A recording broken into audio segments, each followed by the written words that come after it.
प्रिय विद्यार्थियों, आज हम समंकों का चित्रमय प्रदर्शन भाग 3 में एक विमा चित्रों का प्रदर्शन समझ रहे हैं।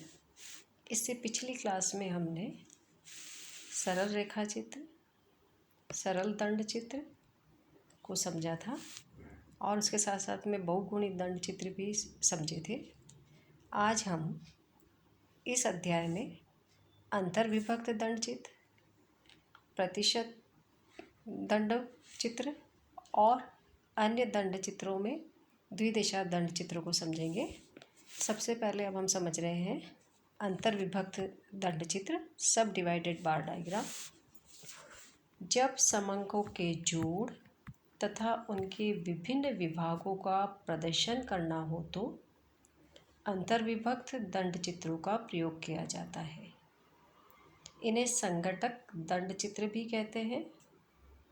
इन चित्रों द्वारा एक समूह से संबंधित विभिन्न उप विभागों के समंकों तथा उनके जोड़ में होने वाले निरपेक्ष परिवर्तनों का पता चलता है।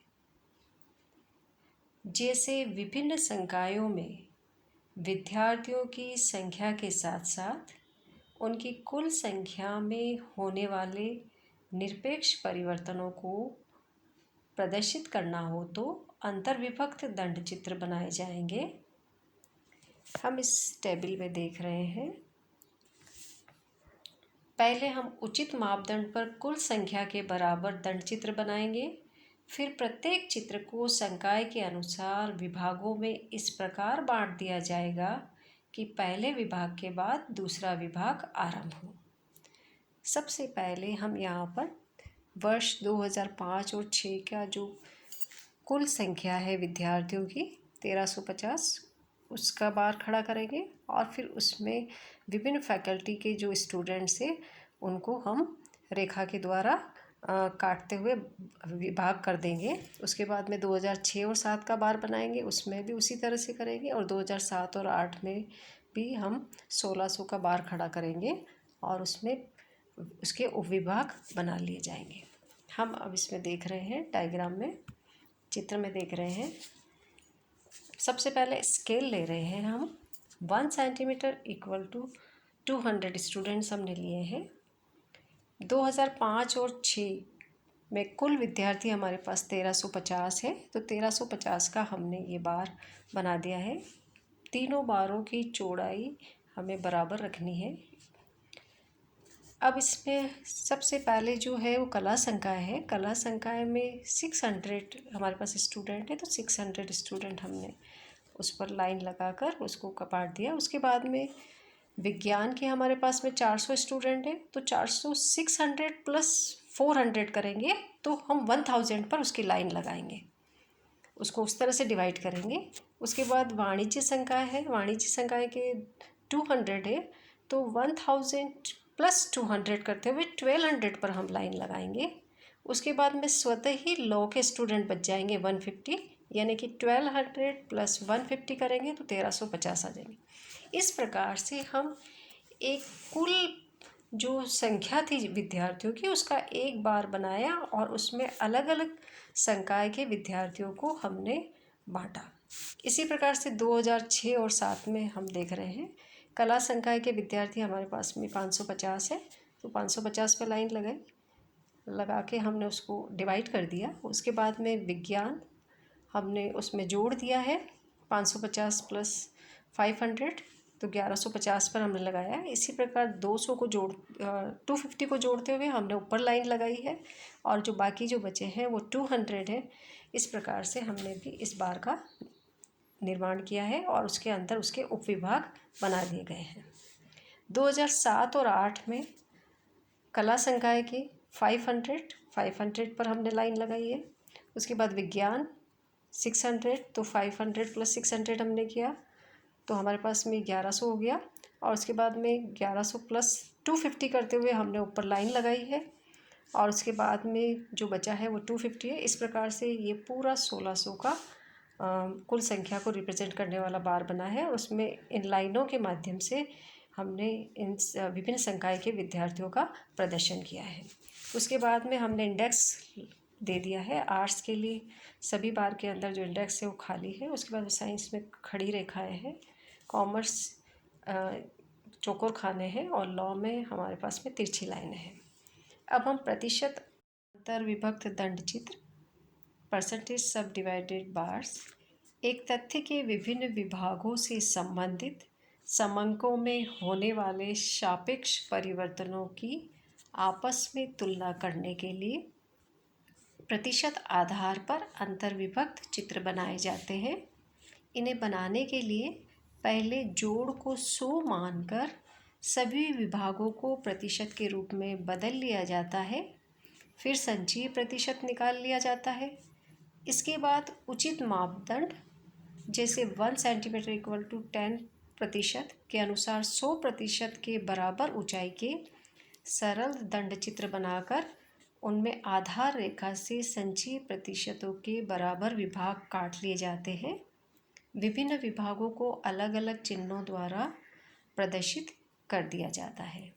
इसको भी हम पिछले उदाहरण से ही समझ रहे हैं, लेकिन अंतर केवल इतना है, पहले हमने उनको संख्या से रिप्रेजेंट किया था, अब हम उनके प्रतिशत से हम उनको बना रहे हैं। यहाँ पर सबका प्रतिशत 100 है जो सारणी में हमें दिख रहा है। कला संकाय का हमने प्रतिशत लिया है 2005 और 6 में 44, विज्ञान का 30, वाणिज्य का 15 और लॉ का 11 है। इन प्रतिशतों को हम 100% का जो बार है उसमें प्रदर्शित करेंगे। इसी प्रकार से 2006 और 7 का जो प्रतिशत है, कला का 37, विज्ञान का 33, वाणिज्य का 17 और लॉ का 13, इनको हम 100% के बार में प्रदर्शित करेंगे। और इसी प्रकार से 2007 और 8 का जो है हमारे पास में डेटा परसेंटेज का, विद्यार्थियों को हमने विभिन्न संकाय के विद्यार्थियों को हमने प्रतिशत में ले लिया है, जिसमें 31 कला के हैं, साइंस के 37 है, वाणिज्य के 16 है और लॉ के 16 है। तीनों ही बार 2005 और 6, 2006 और 7, 2007 और 8 100% के बनेंगे। मतलब तीनों ही बार सेम लंबाई में हमें खड़े हुए नज़र आएंगे। विभिन्न अलग अलग वर्षों के जो अलग अलग संकाय के विद्यार्थियों का जो प्रतिशत है उसके हिसाब से इनका निरूपण होगा और उससे हम इनके बीच का सापेक्ष परिवर्तन समझेंगे। बार हम देख रहे हैं, स्केल ले रहे हैं हम। 1 सेंटीमीटर इक्वल टू 10%, 2005 और 6 के लिए 100% का बार है। इसमें हम सबसे पहले कला संकाय के विद्यार्थियों का प्रतिशत देख रहे हैं, वो 44 है। और फिर उसके बाद में विज्ञान संकाय के जो विद्यार्थी हैं उनका जो प्रतिशत है वो 44 प्लस 30, तो ये 74 पर लाइन होगी। इसी प्रकार से हम आगे देख रहे हैं वाणिज्य के विद्यार्थी, उसमें हमारे पास में जो इसका प्रतिशत है वो 89 है, संचयी प्रतिशत, उसको हम 89 पे लाइन लगा रहे हैं और लास्ट में 100% हमारे पास है।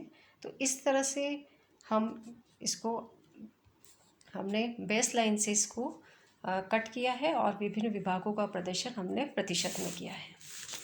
इसी प्रकार से 2006 और 7 में आप देखिए, वो भी हम संचयी जो प्रतिशत है उससे करेंगे। सबसे पहले आर से हमारे पास में जिसमें 37 है, उसके बाद में साइंस से वो 70 पर हम उसका डॉट लगाकर बेस लाइन से उसको काटेंगे, 37 प्लस 33। इसी तरह से आगे जो संचयी प्रतिशत है वो 87 है, जिसमें हम जो लाइन लगा रहे हैं वो आपकी ऐड करके संचयी प्रतिशत के माध्यम से हम कर रहे हैं और आगे फिर हमारा जो बच रहा है वो 100% पर लाइन है। इस तरह से हमने इनका निरूपण किया है। आगे 2007 और 8 में हम देख रहे हैं, कला संकाय में हमारे पास में जो संचयी प्रतिशत है वो हमारे पास में 31 है। उसके बाद में विज्ञान का 68 पर लाइन लगा रहे हैं ऐड करके, बेस लाइन से काट रहे हैं हम। उसके बाद में 84 पर वाणिज्य के लिए और लास्ट में लॉ 100 पर। तो इस तरह से हमने इन संचयी प्रतिशत के माध्यम से हमने इनके उप विभाग किए हैं और उससे हमने इनका प्रदर्शन किया है। यहाँ पर भी इंडेक्स के माध्यम से हमने बता दिया है। तीनों ही वर्षों में आर्ट्स के लिए खाली रखा है बार। साइंस के लिए खड़ी लाइनें हैं और कॉमर्स की चौकोर खाने हैं और ला की हमारे पास में तिरछी लाइनें हैं। अब हम द्विदिशा दंड चित्र समझते हैं। समंकों के दो परस्पर विरोधी स्वरूपों का प्रदर्शन करने के लिए द्विदिशा चित्रों का प्रयोग किया जाता है। ये आधार रेखा के दोनों ओर, जो बेस लाइन होती है उसके दोनों ओर ऊपर और नीचे बनाए जाते हैं। एक ओर तथ्यों का एक स्वरूप प्रस्तुत किया जाता है तथा दूसरी ओर उनका दूसरा स्वरूप चित्रित किया जाता है। यहाँ आधार रेखा मध्य में रखी जाती है। अभी तक जितनी भी बेस लाइन हम देख रहे थे वो नीचे थी, अब यहाँ बेस लाइन बिल्कुल मिड में आ जाएगी, क्योंकि हमें एक ही लाइंस पर एक ऊपर हमें एक तथ्य दिखाना है तथा दूसरी ओर हमें दूसरा तथ्य दिखाना है। यहाँ हम इसको एक उदाहरण से समझ रहे हैं।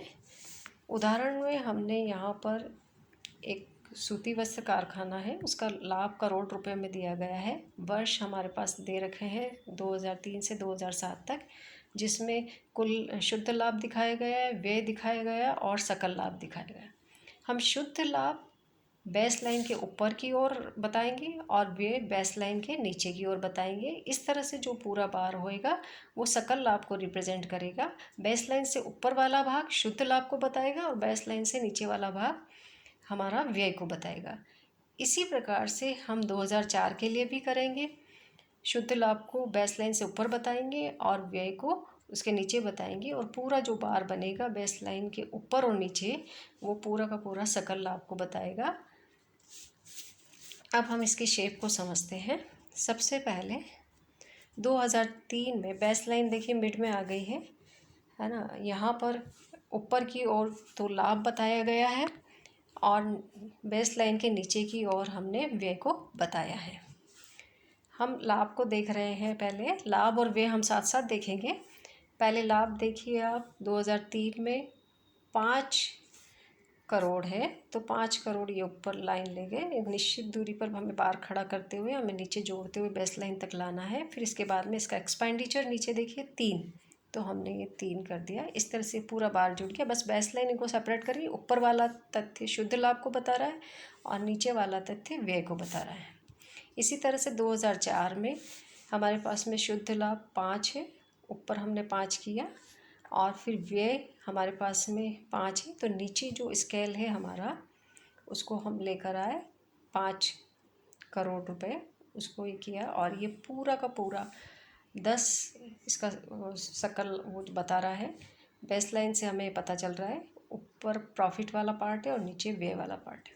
इसी प्रकार से 2006 में हम देख रहे हैं। 2005 में देख लेते पहले।